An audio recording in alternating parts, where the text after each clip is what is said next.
Welcome to another episode of Preferred Walk-On, PFF's college football show. I'm your host, Max Chadwick, alongside my co-host, Dalton Wasserman, with our Week 5 preview episode, Dalton.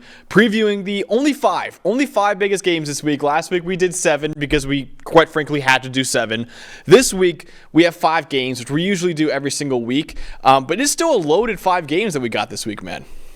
Yeah, we got some good ones for sure. Ranked matchups, of course, the Pac-12 center stage again with USC, Colorado, and Utah, Oregon State on a Friday night. We get Friday night lights again.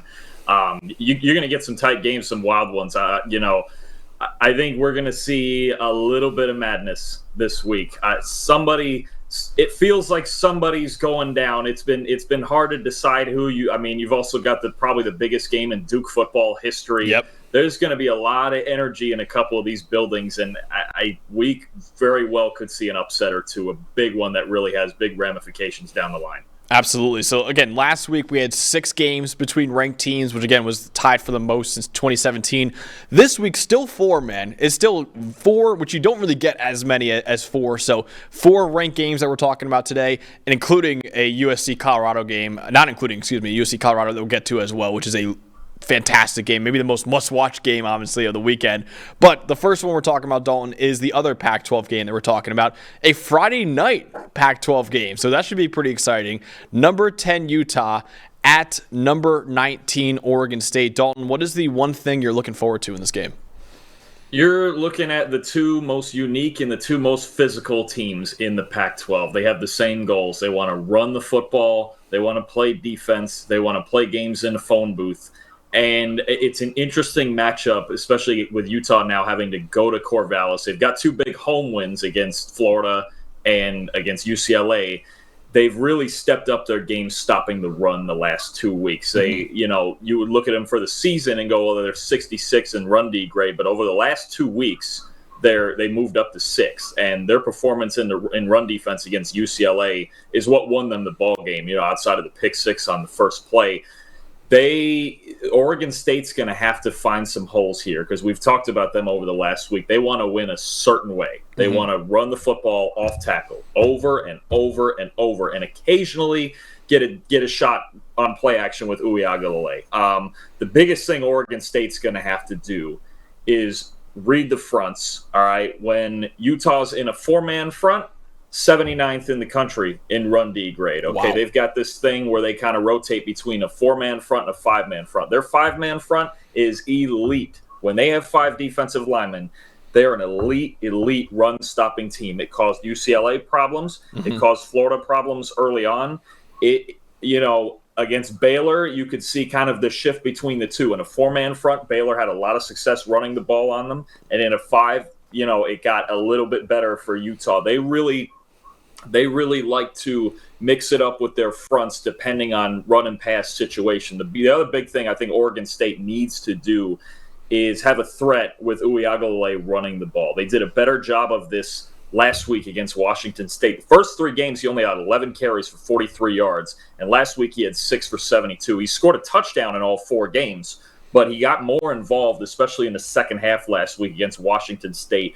You can see Utah, their backside defenders, if they don't respect the quarterback run, they sell out. They sell out on traditional run, right, to the back.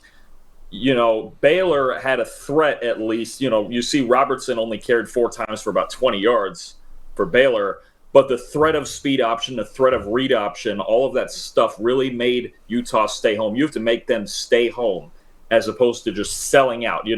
Graham Mertz for Florida is not a running threat. Last week, Dante Moore was not a running threat. I'm not sure he ran the ball. I think he had 2 scrambles, but in the read option game and anything in the design game, Moore was non-existent. So when Utah's backside defenders can sell out to the back, they're an elite run defense. I think Oregon State has to involve Uiagalelei in the run game to make just the gaps open up for them. Make Utah play with gap discipline, especially on the backside, and then you have a chance to run the football because they're not going to drop back on Utah and just throw. It's not their style. Uiagalelei over the last 3 weeks is the least accurate passer in the Pac-12 after a really good week 1 start against weaker competition.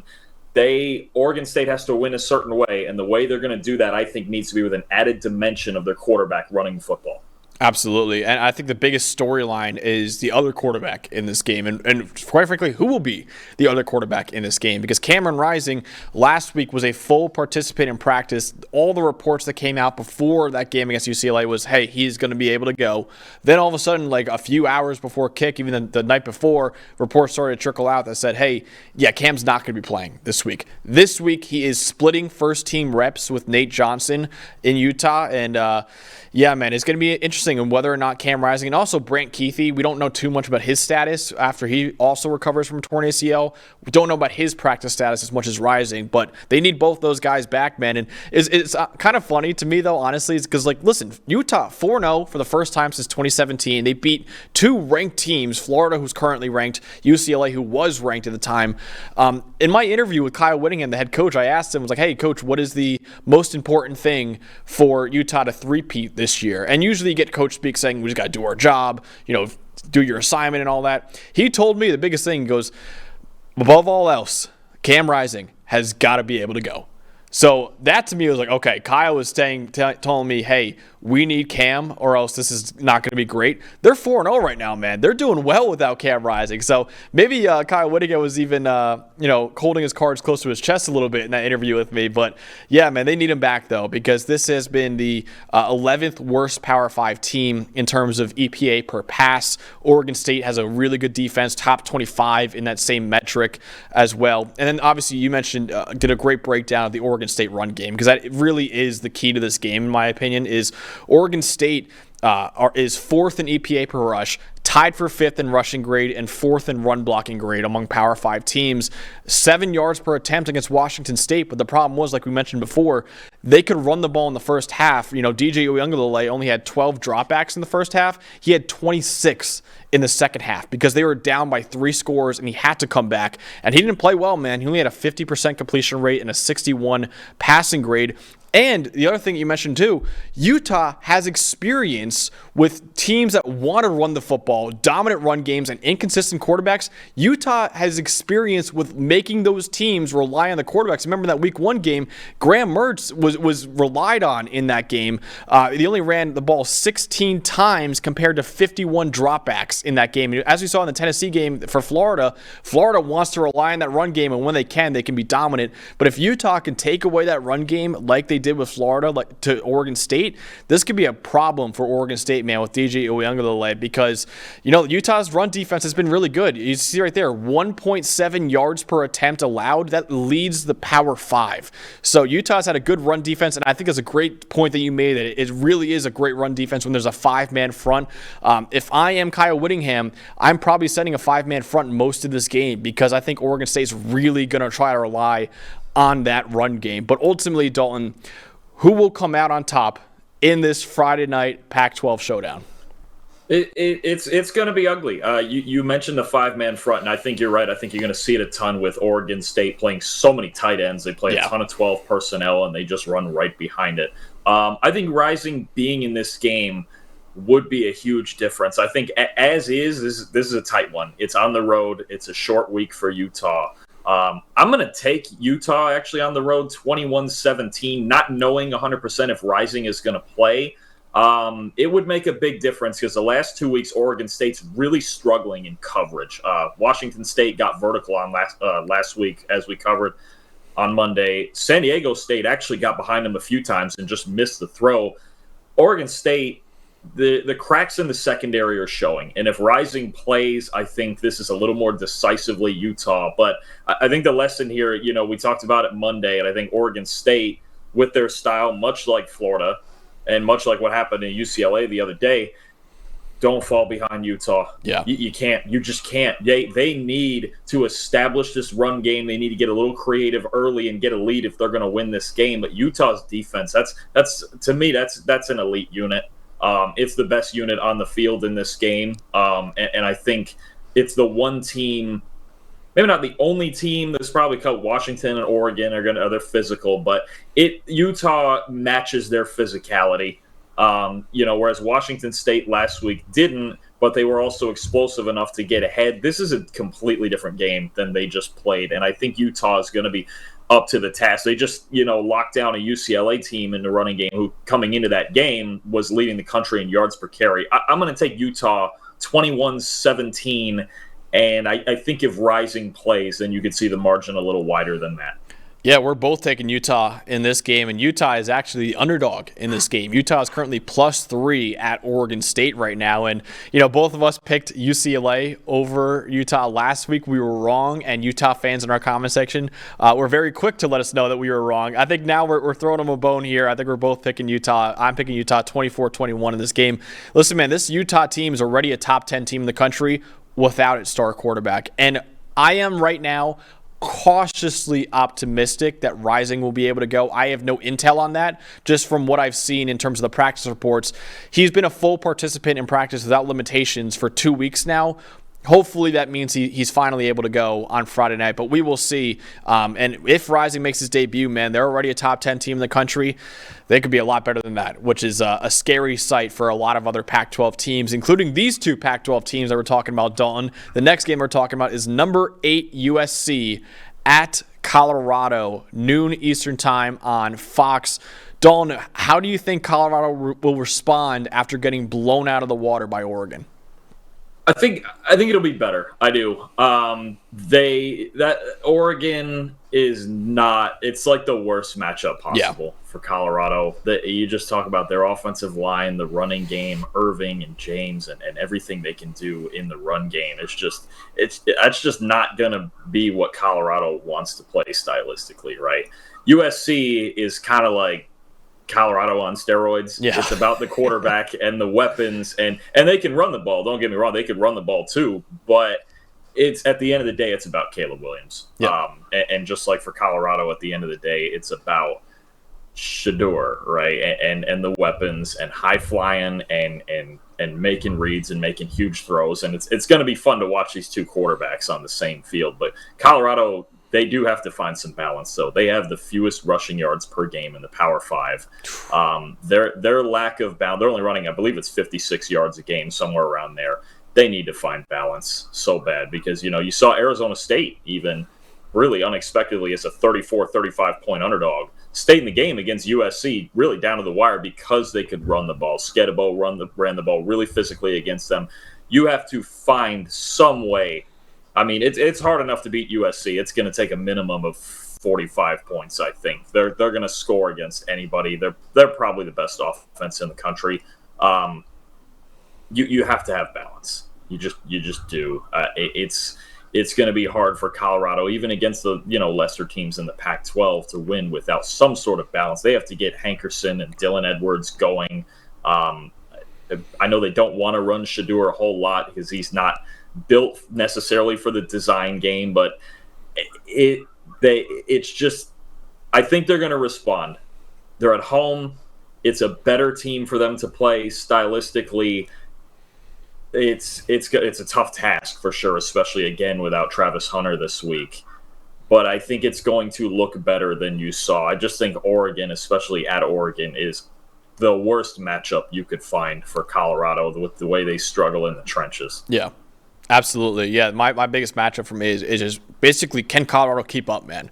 Because Oregon right now is second in the country in terms of EPA per play. The only one above them is USC. And Oregon in that game against Colorado scored a touchdown on 6 of its first 7 drives of that game. So that game was over quickly.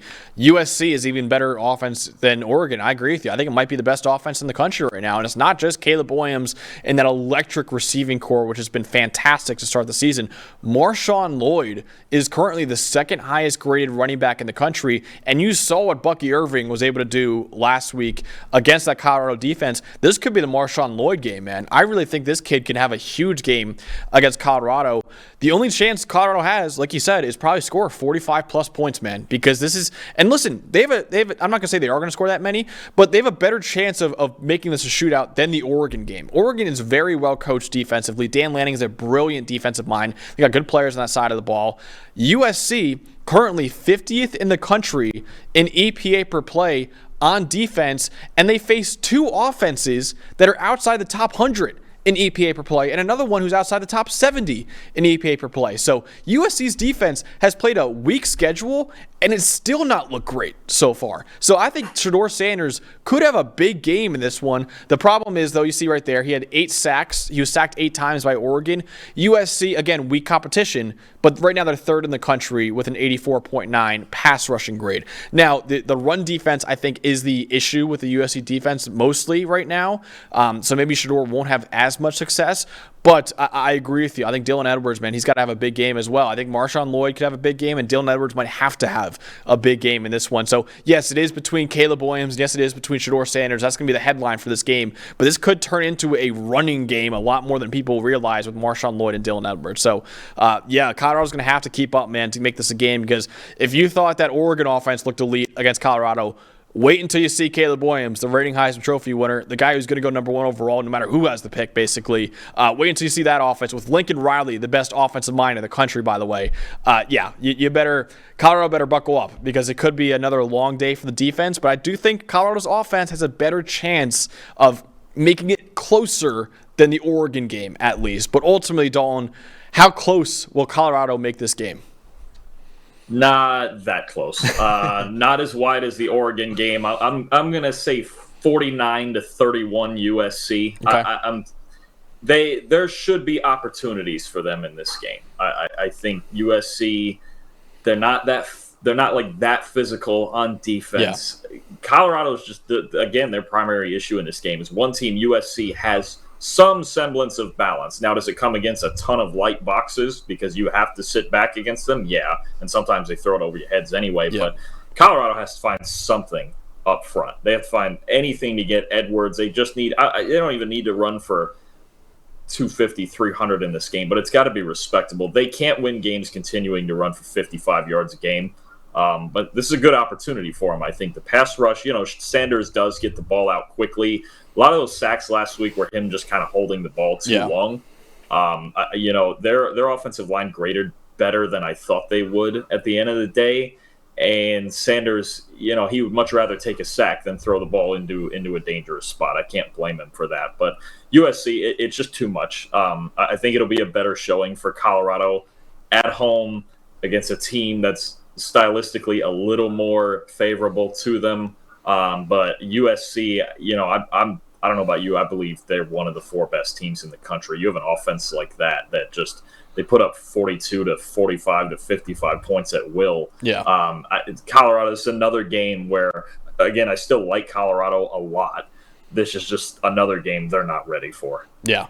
I agree with you. I had USC my predicted playoff before the season because, like you said, that offense, man, is going to be tough to stop. And while the defense, is still an issue, and honestly, man, I think it might be a coaching issue with Alex Grinch because they have some dudes on that defense. It's not like it's a talent thing. They have some really good players. Bear Alexander's playing great. Kalen Bullock is one of the best safeties in the country. They got other really good 5-star players on that defense. It's just they haven't meshed together yet. So that's the issue with USC's defense right now. But I agree with you. I could see USC coming out of that Pac-12, and ultimately, I think this is the year, no matter who comes out of the Pac-12 this year, should deserve a playoff spot, honestly, because of how good that Pac-12 conference is this season. But I got USC as well. Almost exactly the same score as you. I have USC 49, Colorado 24. So I have Colorado scoring 1 fewer touchdown than you do. Listen, it won't be as embarrassing as last week, but Colorado can't match USC's offense. And to be fair to the Buffaloes, there might not be any team in the country that can match USC's offense. So I have USC winning this one pretty handedly in this one as well. But another game that we're talking about, Dalton, is number 24 Kansas at number 3 Texas, which is at 3:30 p.m. on ABC. And the storyline for me, Dalton, is can they shock the world again? Because 2 years ago, both Texas and Kansas had new head coaches in Steve Sarkisian and Lance Leipold, who are both still there. And Leipold and the Jayhawks, man, colossal upset. They won 57-56 in overtime, despite being 31-point underdogs. It was the first time ever that Kansas beat Texas in Austin. Now they're going to try to do it for the second straight time and the second time ever. So Kansas has some, Lance Leipold and the Jayhawks have some success in Austin. But ultimately, Dalton, what is the matchup that you're looking forward to see if the Jayhawks can pull it off again this year? It's actually about which team can run the ball. Okay. Kansas is an elite running team, especially to the edges. If they get off tackle, they are the sixth best team in the country. Getting just to the edges. The way they run east and west with a number of different concepts, and even in their passing game, throw in the screen game and bubbles and swings and everything they throw at you to stress the wide side of the field is a problem. They have a ton of speed, and they get outside constantly. If you don't set the edge on Kansas, they'll get you all day. Now, as far as their run defense, this was the biggest problem last year. Yeah. Last year, 104th in the country in run defense grade, and Texas put up over 400 yards on the ground against them. Now, I know they had Robinson and Roschon Johnson and all the guys they had last year running the ball for Texas. That's how they beat them. I mean, it was it 55-10, I believe? 51-10, I think it was. 427 yards Texas ran for last season on Kansas. This year, all of a sudden, Kansas is 13th in the country in run defense grade, holding BYU to 9 rushing yards last week. 9. And BYU was expected to be able to run the ball on them, and Kansas was just too physical, which is odd. If that is a sustained dimension they have, if they're that physical, and their run defense is going to not, just have teams run roughshod all over them, even if they get in shootouts, Kansas doesn't want the ball run on them like that. You never do. No defensive coordinator wants the ball run on them for 427 yards, but Texas, the last 2 weeks since Ewers played an elite game against Alabama, it's gone kind of back to being more workmanlike on offense. The Wyoming game was a struggle.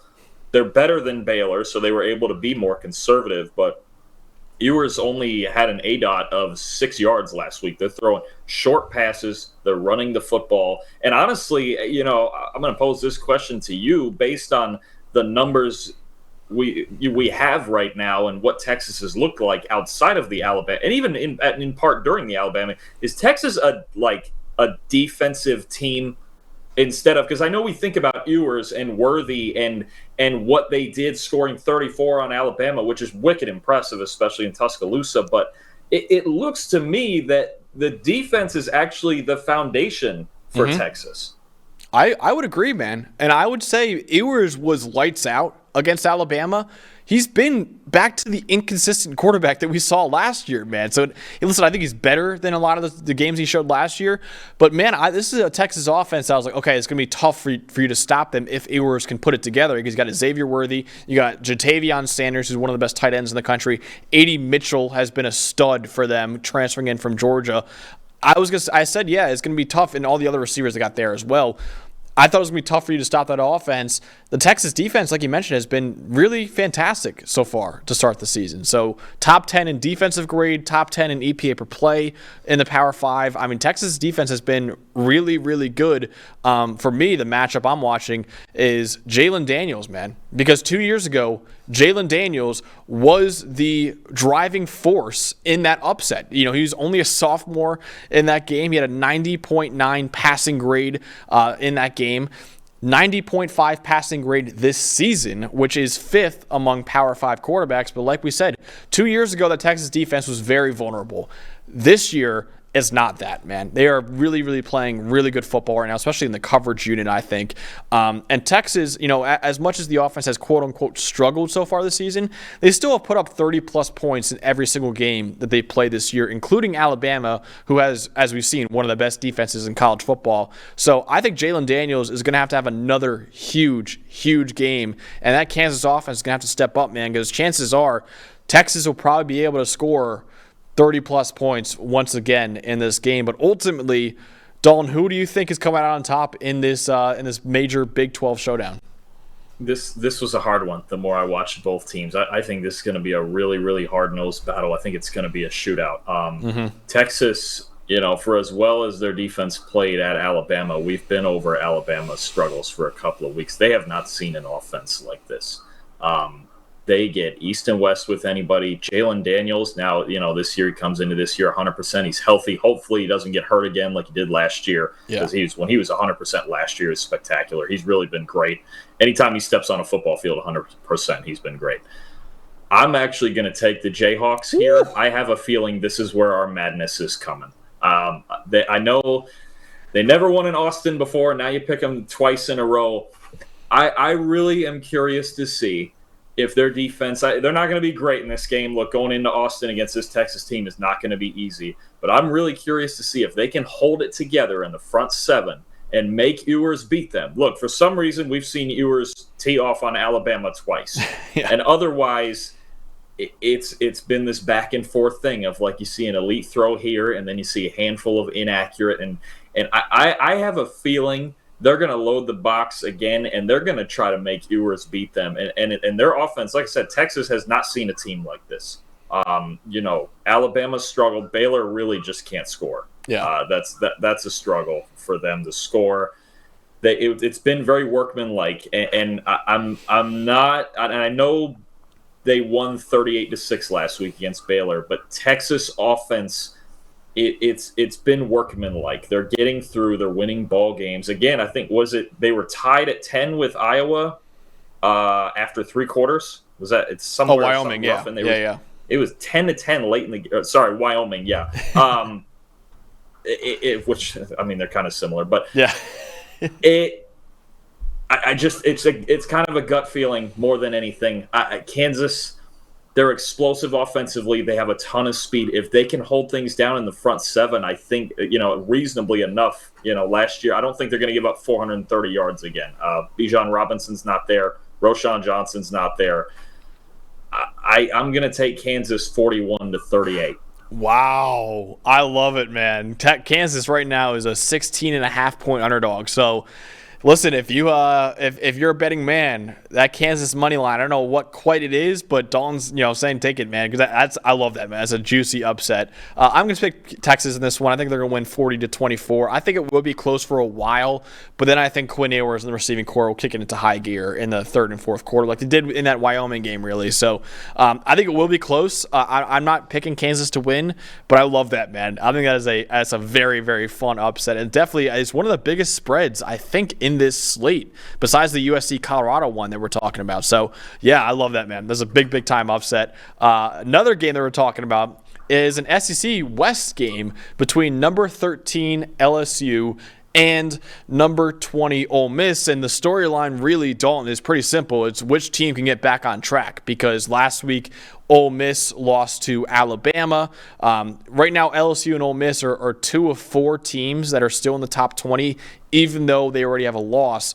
Alabama, of course, one of the other ones, and Oregon State, who we already talked about, is another one of them too. LSU lost its first game of the season against now number 5 Florida State. So the winner of this game proves that it's a legitimate contender in the SEC this season. The loser is definitely falling out of the top 25 and has an uphill battle the rest of the year. What is the matchup that you're watching in this game, though, Dalton? It's a couple of things. I think starting out, we need to see if Ole Miss can rebound. That game against Alabama. That was rough. I mean, Bama coming off of all of the controversy that they were from the previous week, and at Ole Miss, that was the lowest graded game overall that they played under Lane Kiffin. It just, they couldn't find big plays. They didn't complete a deep ball. Judkins, I believe, only had 56 yards or so. Nothing was in sync. And we talked about Monday. I thought they came out with the wrong game plan defensively, but that's also just kind of how they run their defense. It's 3-3-5, sit back, don't get thrown all over. It's kind of this thing where they'll let you run the ball. And I don't always, against a team like Alabama, I don't think you want to do that. But that was honestly, by some metrics, the worst game they've played under Lane Kiffin, and how they're going to go home and rebound now against the team that beat them by 3 touchdowns last year. This is a massive game. This is now the second biggest game remaining in the SEC West, other than when LSU is going to go play Bama. I got two teams right here, first of all, that are not covering well at all. They are giving up deep shots. They're both in the bottom 5 in the SEC in deep coverage grade. LSU is by far the worst coverage grade in the SEC right now. I think by almost 10 points, a 62.2. We're not used to this with LSU. I mean, We're used to them being DBU, Patrick Peterson, Jamal Adams, Tyrann Mathieu, and Derek Stingley. They don't have that in the secondary right now. They're giving up big plays. There's a big contrast right now between LSU giving up big plays and Ole Miss coming off a game where they hit no deep shots, not a single completed pass over 20 yards in the air. I'm curious to see if Ole Miss can find the rhythm again in the passing game, because if they can't make plays over the top, the holes are going to continue to close for Judkins, and everything's going to continue to look clunky. On the other side, Ole Miss not covering the deep ball well. I believe it might be the worst. It's the worst in the SEC, I think it is. Somewhere around a 42. Look, Malik Neighbors is raging hot. Yeah. All of a sudden, he's hit a gear where you might call him the best receiver in the country. He's just, him and Daniels, they have that thing going right now where those two guys alone, really last week they did, those two guys alone can win them ball games. Mm-hmm. I'm curious to see which team's secondary is going to hold up on the back end, especially deep. And then you got an LSU secondary. We'll go to them for a second. Giving up 9 touchdowns, the most in the SEC. Missed 19 tackles, the most in the SEC. A lot of issues for both teams on the back end. I'm curious to see who's going to make the big plays. Absolutely, and not only Malik Neighbors. I mean, he had 8 catches for 130 yards and 2 scores last week against Arkansas. Brian Thomas, man, has really emerged as that number 2 receiver in that LSU offense. He had 5 catches for 133 yards and 2 touchdowns against Arkansas last week, averaging almost 27 yards per catch, man. He has been a great deep threat for LSU. Like you mentioned, both secondaries are struggling right now. And my matchup mainly that I'm watching, besides LSU on offense, is Ole Miss's passing attack. Because, yes, it didn't look great against Alabama, but then again, Alabama's a really good secondary, as we talked about extensively before. Ole Miss, with Lane Kiffin calling the shots, is usually always going to have a really damn good passing game, and they have that this year. 81.4 offensive grade on passing plays this season, which is 10th among Power 5 schools. Jackson Dart, 89.1 grade this season, which is 3rd among SEC quarterbacks. Also, most importantly, in my opinion, last week against Alabama, the guys that we mentioned who were hurt and banged up in that Ole Miss receiving core, Caden Prescore in the tight end, Zachary Franklin the wide receiver, and wide receiver Trey Harris, all 3 of them played against Alabama last week. So Ole Miss finally has a healthy receiving core. That is a problem because, as you put it so well, LSU, the issue with that defense is the secondary, which we had a feeling that would be going into the season. 62.5 coverage grade, 7th worst in the Power 5 right now. The way for LSU, in my opinion, to slow down this passing game is to get pressure on Jackson Dart. Ole Miss right now is kind of a middle-of-the-pack offensive line in terms of pass blocking grade, and the way for LSU to get consistent pressure is something that we keep talking about. Let Harold Perkins rush the freaking passer, man. This guy is one of the best pass rushers in the country, and yet he's only rushed the passer on 40% of his passing plays this season. The other 60% he's spent in coverage as an off-ball linebacker. And the comparison I want to keep bringing to the table to just kind of contextualize how insane that is imagine if the Dallas Cowboys put Micah Parsons in coverage on most of the passing plays. That's malpractice. This is what they're doing with Harold Perkins right now. It's an issue, and with that coverage unit struggling so much for LSU, they need Harold Perkins to make an impact in this game. So I think this is the game. Brian Kelly, this is the game. Unleash him, man. Finally, pin his ears back. Let him go. Let him see ball, get ball, as you said. I am really struggling to see why they're not rushing Harold Perkins so much when he is one of the best pass rushers in the country, man. And they're putting him in coverage on most of his snaps. So I don't understand that. But, yeah, man, I think that's the key, I think, for LSU in this game is just let Perkins rush the passer. Ultimately, though, Dalton, who do you have coming out on top, and who is maybe the biggest challenger to Alabama in the SEC West this season? I think you make a great point on Perkins, but especially look, if LSU is going to struggle with him in coverage anyway, Yeah. then just rush the passer. Just go ahead and send the dogs because and try to speed up the quarterback's clock and all that stuff. I think it's LSU. Okay. Ole Miss. The big thing for me, as always, when if I'm playing LSU, even more than Neighbors and Thomas, and you have to find a way to contain Jaden Daniels. And last year he ran for 137 yards on Ole Miss. Ole Miss just struggles. The way their defense is designed, they struggle with quarterback run. 3-man front, they kind of don't really set a wide edge like that. Big time problems when there's either a design quarterback run or kind of a read option worked in there. Their run defense grade is 120th in the country. The way their defense is designed and the way they react to it, quarterback run is just always going to be an issue. It wasn't like a huge issue last week against Alabama. Milroe had a couple big runs, but it just the style of play on their defense is not conducive to stopping Jaden Daniels. And now if Neighbors is going to play like this and he's got a two-way go, I'm not sure how Ole Miss's defense holds up the way that they play it. Looking at it again last year, that was just the biggest theme is they can't catch Daniels, and their defense isn't designed schematically to help with that. It kind of they would have to really drastically change their defense, and they're not going to do it. They would rather just line up the way they line up. And it's funny because their defense is designed with 5 on the back end constantly to not give up big shots, and yet they do anyway. So I'm really not sure if Neighbors and Daniels, especially in the passing game, are going to play like this. How Ole Miss is going to stop LSU? I'm going to take LSU 41-31. Okay. I'm just having a hard time, and it could be worse than that if LSU's defense plays a little better, or if these Ole Miss receivers can't get in a rhythm. It could be worse. I know the game is at Ole Miss, but there's some issues rhythmically with their offense, and their defense is just not designed to stop Jaden Daniels at all.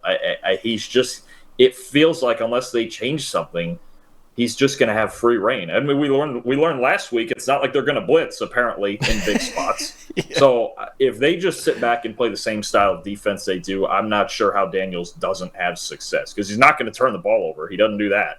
So I don't know what exactly their plan is for Jaden Daniels. They didn't have one last year, and I haven't seen anything different from their defense this year.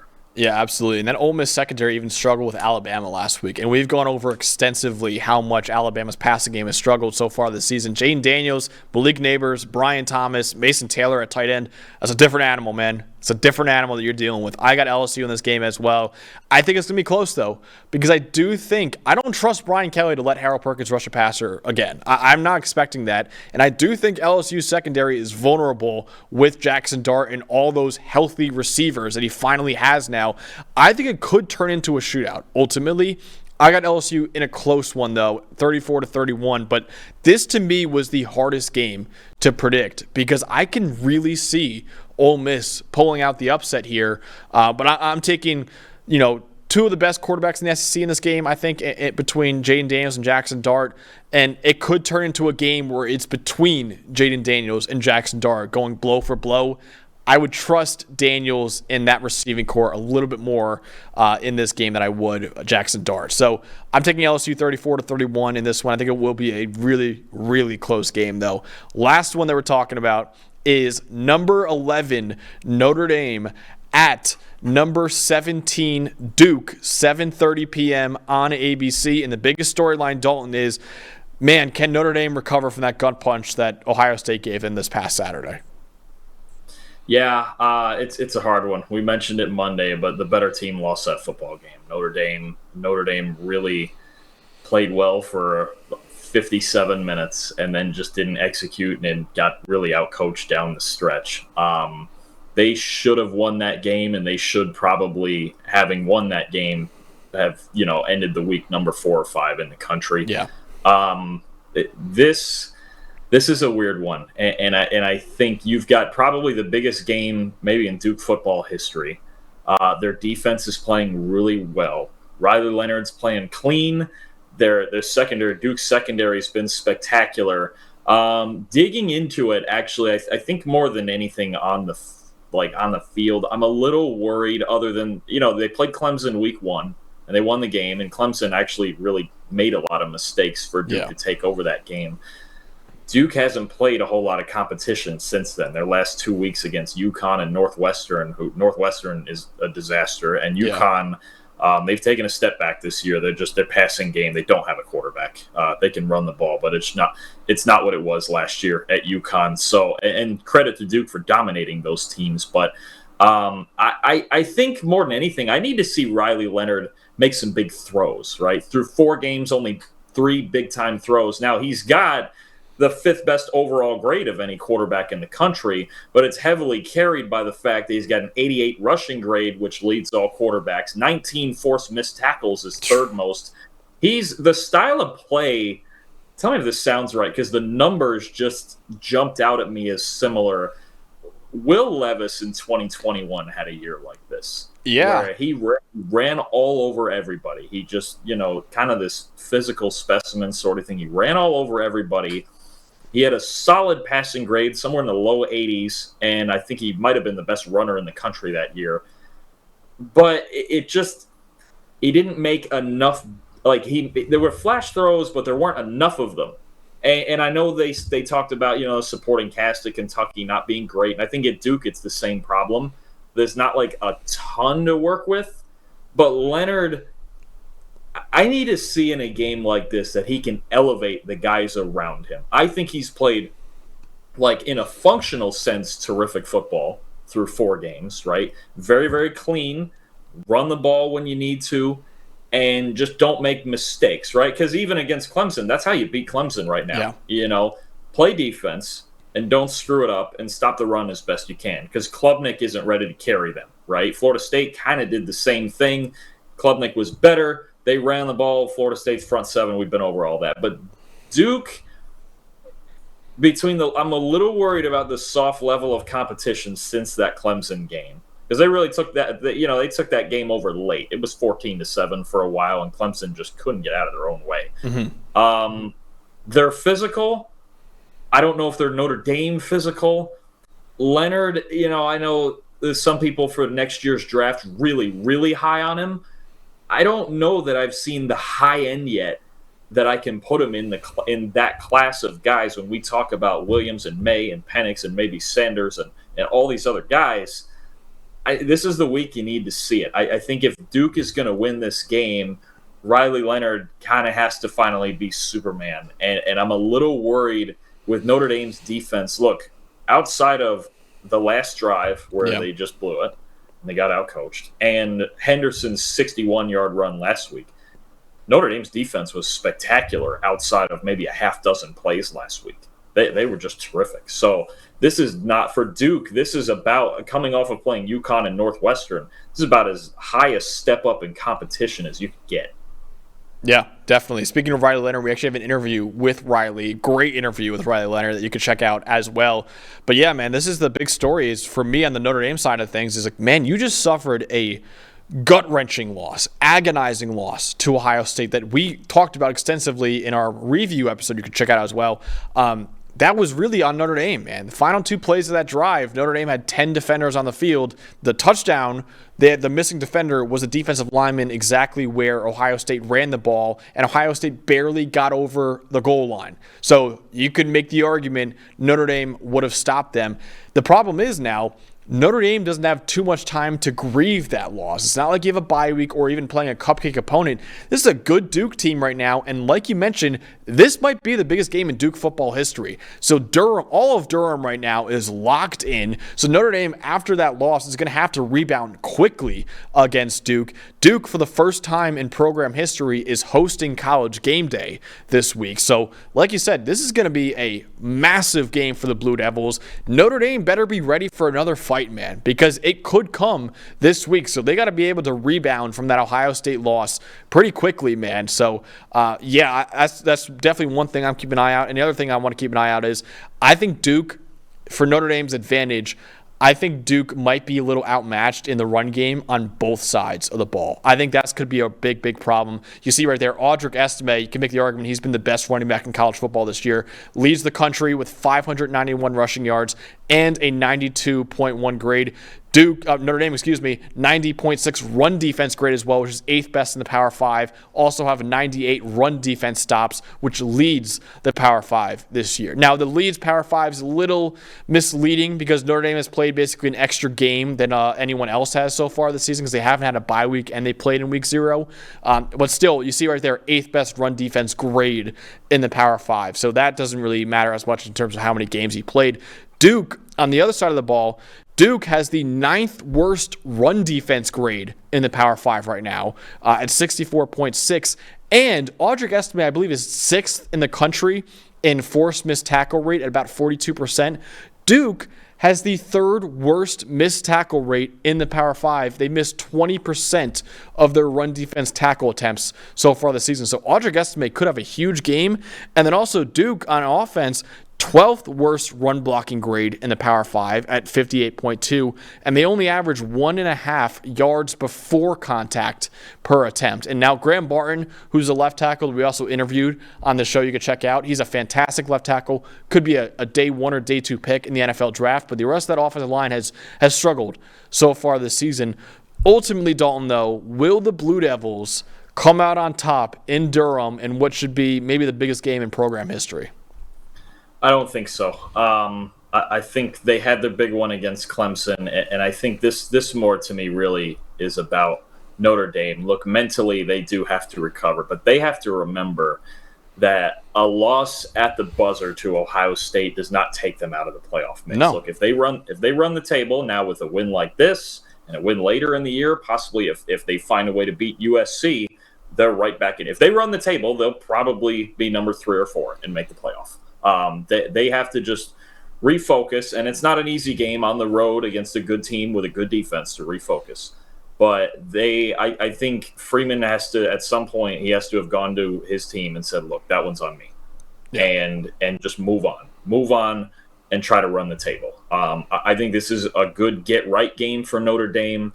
I think they're still one of, they're ranked number 11 right now. I think they're still one of the 10 best teams in the country.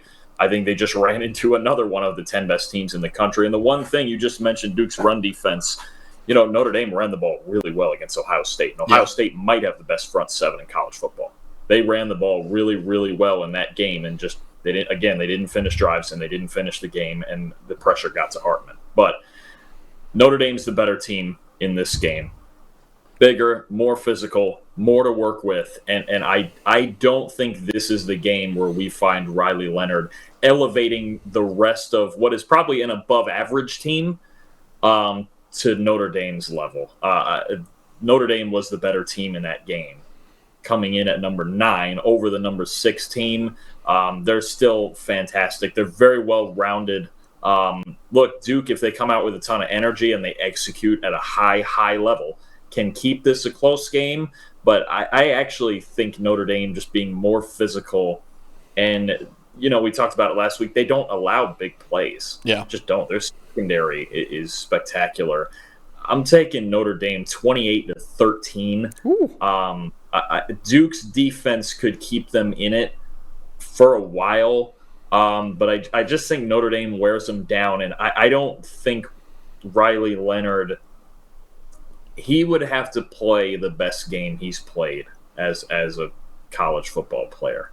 I just don't know that this is the game where he's going to do that. I don't see, I know it's not always about being flashy and all that stuff, but if his legs are what's going to carry them, as the only thing on their offense in this game, they need to find somebody else that's explosive. Because even against Clemson, his feet were their best weapon. They really just dinked and dunked and threw the ball 5 yards down the field until Clemson screwed up or time ran out. Otherwise, their biggest play of the game was his scramble down the sideline for a touchdown. So I think Notre Dame knows that. I think they know they're the better team, the more physical team. And as long as they keep Leonard in the pocket and force him, look, I would get up and just press coverage. You got Leonard, who's 13th best in the country at throwing short passes, but Notre Dame's 16th best in the country at covering them. So if I'm Notre Dame, press man, maybe even blitz him, make him throw it over your head. See if he can make those throws. If he makes one or two of them, then you adjust. But I don't know that Duke has the weaponry to get down the field on Notre Dame. And I think Notre Dame, I still think this is a top 8 or 10 team that just blew a game in situational football. They should have beat Ohio State, and I think they're going to go in there and win. I'll take them 28-13. Yeah, man. And listen, in that Riley Leonard interview, he actually mentioned how his mom is his biggest hater because he asked her to be, because, he says, I was praised too much in my hometown growing up. So I asked her to send me a "you suck" text every single game. Not only will his mom do that in this game, but he might even turn on the preferred walk-on channel, man, because we were both picking Notre Dame in this one, man. So that might be an extra chip on his shoulder, Riley Leonard, in this game, who I do think is a really, really good quarterback and one of the best quarterbacks not only in the country but in the draft. I'm taking Notre Dame in a closer one. I'm taking 28-24 Notre Dame. I do think Leonard will make enough plays in this game, but like you mentioned, man, that secondary for Notre Dame is really good. The linebacker unit has been fantastic, and that defensive line is ferocious so far this season, as a really, really good Notre Dame defense that he's facing against. Also, Marcus Freeman, I think, is a terrific defensive mind as well at head coach. And then on the other side of the ball, man, I think this is the Audric Estime game. I think, it's been kind of quiet about Audric Estime so far, even though he's the highest graded running back in the country, even though he has the most rushing yards in the country. There hasn't been that much talk about him, even though he's been that dominant. This is the game, I think, when it's a national audience, is on ABC, I believe. Yeah, it is on ABC. This is the game where I think people go, oh, Audric Estime is a superstar. And this is one of the best running backs in the country, one of the best running backs in this year's draft as well. This is the game for him, because I think it's a vulnerable Duke run defense, and Estime has been fantastic to start the season. I think this is the game where people really start to take notice of him as one of the best running backs in college football. But that's what we got, man, for our Week 5 preview. Once again, a loaded slate of college football. It's not like last week, but then again, we'll never see probably another slate like last week, Dalton. So any parting thoughts about this Week 5 that we got coming up? No, I mean, the only uncomfortable thing for me is I picked in all 5 of these games. I picked the road team, so we'll see. We'll see where that goes. But no, I think you've got some games where like styles, like take last week with Colorado and Oregon, and you had teams with 2 completely different styles, right? And I think you saw a couple of games like that last week. This week, I think you've got, especially in these 5 games, teams that are very, very similar, right? Utah and Oregon State with physicality. Kansas and Texas want to spread you out and just get the ball to all these weapons. LSU and Ole Miss, want to take deep shots, and whether they're successful or not kind of dictates the game for them. Notre Dame and Duke, they play pretty similar football. It's just that I think Notre Dame is better at it. And Colorado, USC, it's all about the quarterback. So you got a lot of teams that play similar styles, and obviously we're in conference now, and these teams know each other very, very well, and who's going to bring the wrinkles. But this is, especially in conference, these are the games that start to dictate the standings. Oregon State, look, they can bounce back. They can bounce back against another good team in Utah. Look, you're in Pac-12 right now. It's murderer's row, right? Yeah.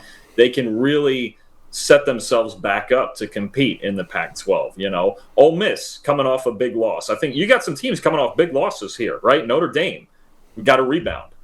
Ole Miss, we got to rebound. If they don't rebound in this game, their season is pretty much shot. Yeah, it's just the LSU and Bama, like it always is.